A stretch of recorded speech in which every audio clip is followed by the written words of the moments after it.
Texas ranks #1 for four of the most important subject areas for the future of the United States, for the future of the entire world.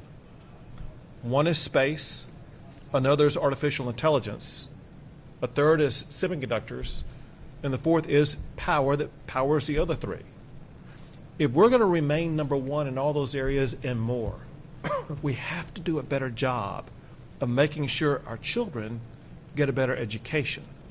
And that starts with school choice. Like I said earlier, a large step was taken toward that goal when the Senate, once again, passed school choice out of their chamber. I'm proud of the leadership that's been shown by Lieutenant Governor Dan Patrick in this area, as well as so many others. And I turn the mic over to him. Thank you, Governor. I think the Bible says on the seventh day he rested. We've passed school choice 6 times. The Senate is now resting. We are waiting for the House. I want to share with you that I think we're on the cusp of actually the greatest session in Texas history. I've never had a better working relationship with the Speaker. We're aligned in so many issues. I know as his first year, it's taken him a few extra weeks to get his feet on the ground and get set up, but I expect to see a flurry of great bills, including school choice, to come out of the Texas House. He's been with us from day one on that issue. For the media in here, just to help you get the facts straight, let's remember this. Texas is funding education at one of the highest levels ever, now more than 50%. We have put more money into school security than ever before. Teacher pay in 2019, the average in 2019 across the state was $54,000. At the end of this session, it will be $69,000, plus incentives for teachers who really excel at a much higher level. Put this in perspective. We have 5.5 million kids in K through 12 public education. 5.5, with a budget, state budget of about $84 billion. Got those numbers? 5.5, 84 billion. School choice, despite the fact that it will be the largest launch of school choice in the history of the world, $1 billion and 100,000 students, I just want you to paint the picture. 5.5 million kids, 100,000. 84 billion, $1 billion. So anyone who says that we are undermining education, that is simply a total lie. What we are doing in our K through 12 public schools, it's funding them more than ever before. Recapture has almost disappeared. We've cut school taxes, M&O taxes by 40%. We're doing everything we can to have a robust public education system because that's where most students will go. But every parent deserves a choice. I've been working with Be an Angel for almost 40 years with children with disabilities, and I can tell you that not every public school has the experienced teachers to deal with a child who has a severe disability. Are we going to deny a parent who has a child with a disability the right to go to a school that can help their child? Of course we would not do that. We have children who are in failing schools, have been failing year after year after year. Are we going to deny that parent the right to take their child to a school that can give them the American dream?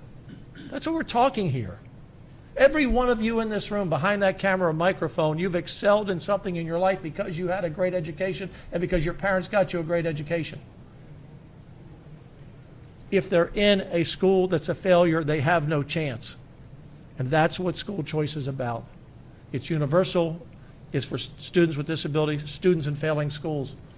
And I believe that for all of these members behind us, this will be a bill, when they pass it in the House, that will be part of their legacy in life because they will change lives. So I'm proud of Brandon Creighton, Brad Buckley working together, the governor, the speaker. I'm glad the governor from Arizona here, Doug Ducey, who's been a champion on this and has a great story. But media, you have to help tell the truth in this story. School choice is only going to make our schools more competitive and better for every child in Texas. Thank you. Now, Speaker Dustin Burrows. Yeah, thank you. I'll say this. We have had a great working relationship, the House has, with the Senate and Governor, especially on these education issues. I've appreciated Governor Ducey being here so that members can hear his perspective from Arizona. we can fully fund public education and do school choice at the same time. Let me repeat that. We can fully fund public education and provide meaningful opportunities in competition through school choice at the same time, which is why the House has been committed to passing both SB 2 and HB 3 in tandem. Chairman Buckley has been working hard with his committee. It's been a great committee. They've stayed up till 6:30 in the morning working on these issues, and he's been working with his Senate counterparts, Chairman Creighton, to make sure we have it right.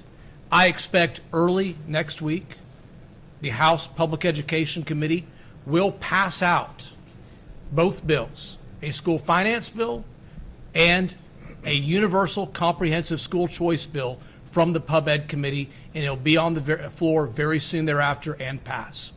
We have appreciated the working relationship. We are excited to continue to get that on the governor's desk and become law.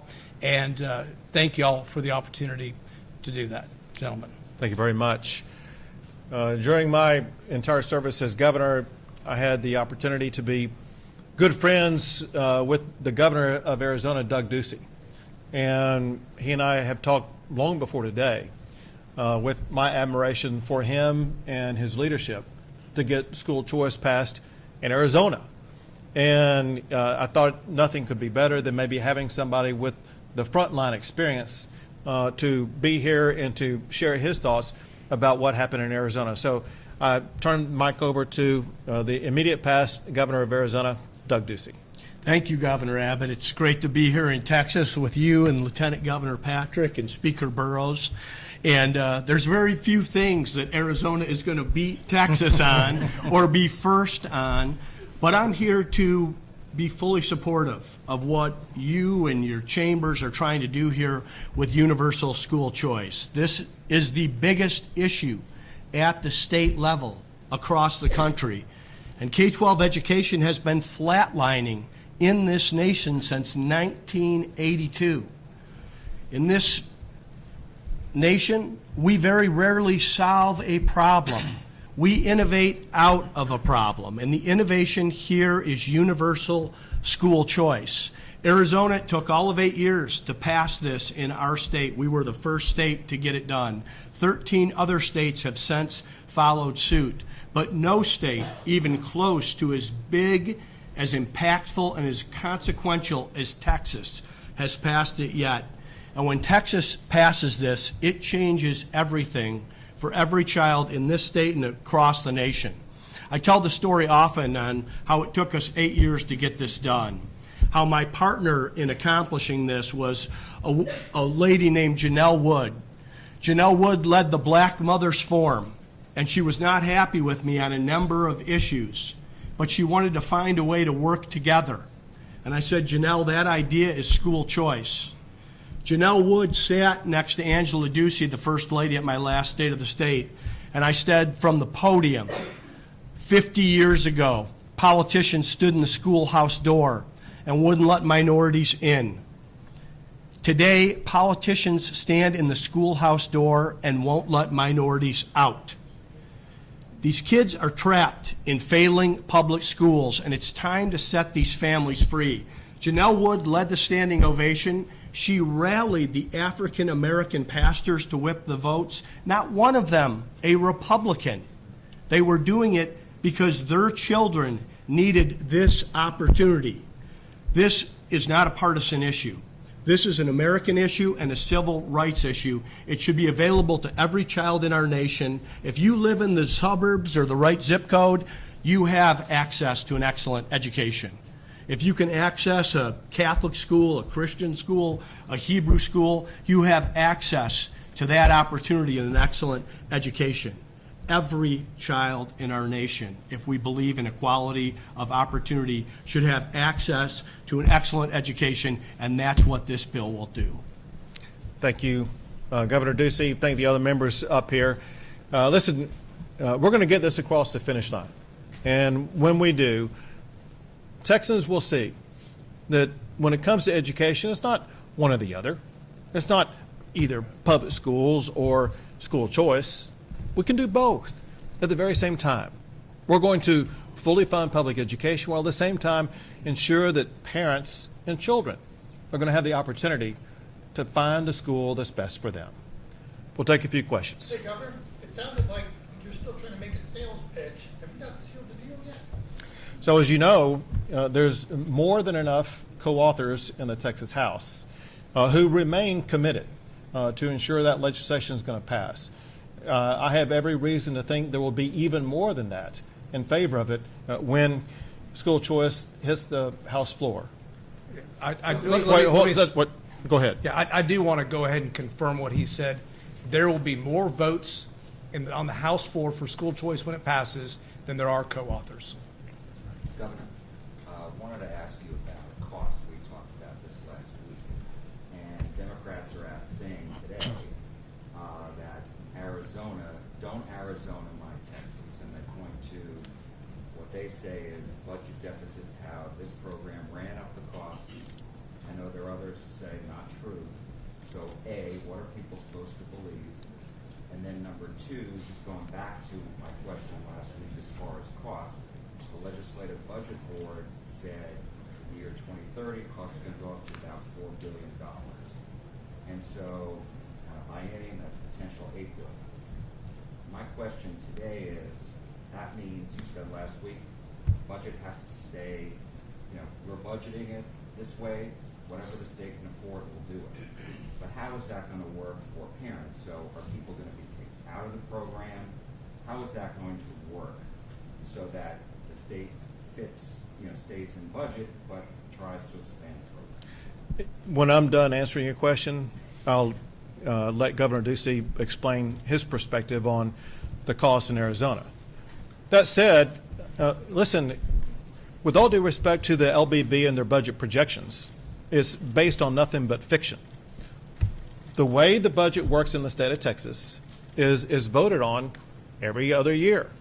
And only members of the legislature get to cast a vote and determine how much money to allocate to any particular program, including public education as well as school choice.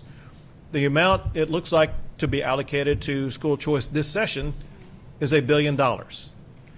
Is wrong, flat out incorrect, for anybody to suggest that number is going to grow larger in future years. The number can only grow as large as much as the Texas legislature decides to appropriate to it. And so unless and until we get to future sessions, only then will a determination be made about whether or not it's going to increase or decrease. And that gets back to the last part of your question. Are parents going to be kicked out? I appreciate your optimism because you're assuming that it will be fully subscribed. This, when it passes, will be the first year ever we've had school choice. And it looks like it could be up to, for what, 70, 80, how many thousand? Close to 100,000. Close to 100,000. Depends on what bucket they fall into, 80 But to 100,000. Here's what nobody knows. How many people are actually going to participate in it? Is it going to be 100,000? We don't know that. And we won't know that until we get into the system. After we learn how many will subscribe to it, we can calibrate at that time just as we have with regard to charter schools. But right now, it would be guesswork to assume that would be more, let's say, an oversubscription, and what would happen to those if it is oversubscribed, and what the cost would be. But again, the cost is going to be limited to only what the Texas legislature appropriates to it, with no automatic increase in future years. Governor. Hold on a second, because I mentioned that the Arizona governor can respond to any cost in Arizona. So school choice has been wildly popular in the state of Arizona, and it's also been a winner in the state of Arizona, not only for parents, but both for the budget and financially. When I came into office in 2015, we had a $1 billion deficit. We put more money per capita into K-12 education than any other state in the nation over the next 8 years. We also got our teachers a 20% pay raise during that time while we expanded school choice. I left the current governor, Katie Hobbs, a $2.5 billion surplus. That's with school choice. Any budget challenges that they're facing today is because of irresponsible spending that's happened since 2023. So they need to not spend as much as they are spending and just allow the state to grow and use the revenues appropriately. Can I ask about low-income families? You guys have talked about this a lot in terms of how do you get people in low-income areas where there aren't many private schools potentially for them right now? Like, what happens to those families? Do they get, a lot of them can't afford to make that transportation. I know in Arizona, I've read stories where there's still a lot of low-income families who can't participate in the ACAs because they don't have the money for transportation. They don't have all the money for all the other costs. So what happens to those families? Is this a wait and see and wait for competition to get to their school district? Or do you help their school districts now in some way that makes it a good education, even if you're in the south side of San Antonio or in the Fifth Ward? Go ahead. So first of all, the program is designed as for a family income of $161,000 or less. Secondly, I would tell you that if you look at the charter school movement, we don't provide transportation, and our charter schools are bursting at the seams. There are thousands of people on the wait list. When you're a parent and you have a child in a failing school with no hope, you will do what it takes to get them to that school so they have hope. They find a way, and there will be schools. There are Catholic schools, Christian schools, Jewish schools, you name the schools, and private schools all around Texas, whether they're in the suburbs or the urban areas, and more will open. More will open. So, look, you know what the best problem we could have is we're oversubscribed, and people can't wait to get their kids in those schools. And you know what? The great state of Texas will figure that out. So you mentioned two areas of the state that have low-income families. One is South San Antonio. The other is the Fifth Ward in Houston. I've actually pulled up on a map both of those areas to see how many private schools are nearby at a rate that is less than what's being provided in school choice. And within about a 10 to 15 mile radius, there are many private schools that are available to them, both in South San Antonio as well as in the Fifth Ward in Houston, Texas. Did you have anything you wanted to add? I would just point out this. School choice, by definition, requires a choice between two things. And you talk about public education, and we are committed to fully funding it and having a robust public education system that is there as a good choice for many students as well. And I do believe those private schools are available throughout a lot of the state. Governor, I want to address, too, because you did invoke Arizona. Half of the kids that are in our school choice program are below the average working wage. So this is access to all. Many of these schools provide a scholarship over and above what the state provides. So there's a way to close the gap, and it's for everyone in the state. Governor, You've been dying to ask a question. Luis, Atay from Telemundo. Do you believe that your plan helped to poor families? Help what? To poor families? For poor families. To For poor fam- families, yeah. So school choice already exists for the wealthy. This ensures school choice for people of all means, including those of low-income means.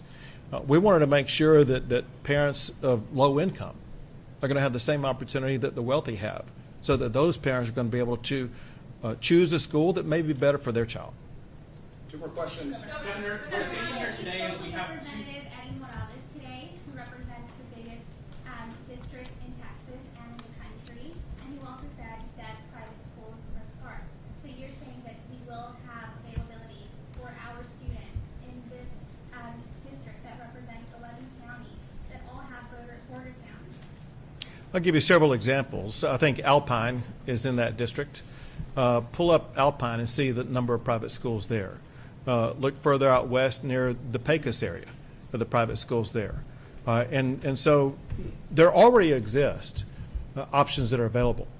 But when school choice passes, it may mean that there will be more schools that decide to open up and provide that opportunity in locations across his district as well as across the state. Last question. The El Paso District Attorney just recently announced that they offered a plea deal to the 2019 Walmart shooter to avoid the death penalty. Do you have any comment on that? No, first I've heard about it, and I think the guy does deserve the death penalty, to be honest. A heinous shooting like that is what capital punishment is for. Hey, Governor. Thank you, guys. Thanks, everyone. Thank you. The threats against Tesla and the fact that they found multiple devices at the Tesla dealership. Well, is beyond reprehensible. It's a crime. It's a crime that the Department of Justice has made clear they're going to investigate and prosecute. All right, thank you. Great, thank you guys, that's it.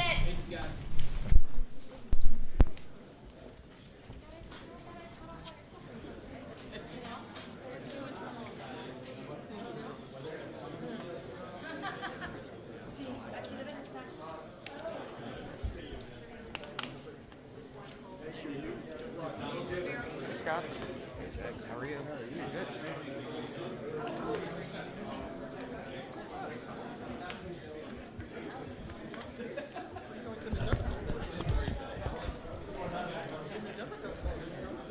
Good work. Good work. Yeah. When they're looking right at me, it's a great feature. Yeah. Glad I could help. No, I was gonna say the same thing. I was like, oh yeah, like that was smart, Steve. For us, it was really smart.